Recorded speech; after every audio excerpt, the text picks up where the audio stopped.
وای صدقه دې له خبرو صدقه دې له خندا شم، صدقه دې له خبرو صدقه دې له خندا شم، که دوزخ نه دې غږ وکړو زه به هلته درته راشم.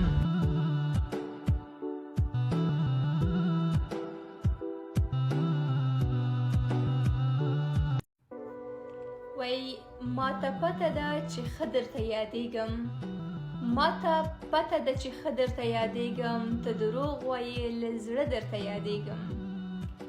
راشه مخ قبلې ته واړوه جانانه، راشه مخ قبلې ته واړوه جانانه، ته قسم وکړه چې نه درته یادېږم. دوستانو ځینې کسان چې کوم دي هغه د دوست په جامه کې په اصل کې دښمن وي د انسان ژوند ته راځي. مثلا د جنکیو لپاره زه یو مثال یاد کوم او د هلکانو لپاره ستاسې تر ټولو نږدې ملګری جوړ شي یو څوک یا یوه نجلۍ یا یو هلک، نو هغه تاسې ته په لستوڼي کې په اصل کې مار وي. همداسې په ما باندې ډېر شوي دي، بالخصوص هغه رښتیا ووایم ما له جنکیو نه تر ټولو زیاته ضربه لیدلې ده، خو لیکن ما تر اوسه د هېڅ نارینه نه ضربه نه ده لیدلې ده.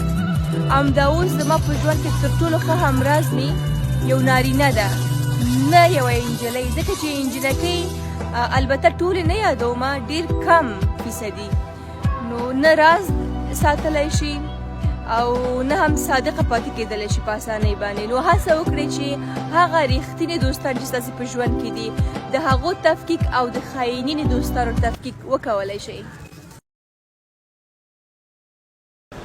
سلامونه دوستانو، هیله ده چې روغ جوړ اوسئ. دوستانو ستاسې ټولو نه نړۍ مننه کوم، نو دا چې 4 لکه نه هم بره لاړل فالوور، دا ستاسې مینه محبت ده، که نارینه وي که ښځینه وي او د هر هیواد څخه یې چې زما اکاونټ هم فالو کړی ده، تاسې زما ویډیوګانې ګورئ، زما کړنې فالو کوئ، نو ستاسې ټولو نه نړۍ مننه کوم. آباد اوسئ، خوشحاله اوسیږئ. دوستانو زما یوازینی هدف هم دا ده چې زه داسې ویډیو جوړه کړم چې د اقل یو څو کسان ترېنه یو ښه پیغام واخلي، یو څه ترې زده کړي، یا داسې څه وي که نه چې د یو چا په ګټه باندې وي، حقیقت پکې وویل شي، نه دا چې دروغ او نمایي شي.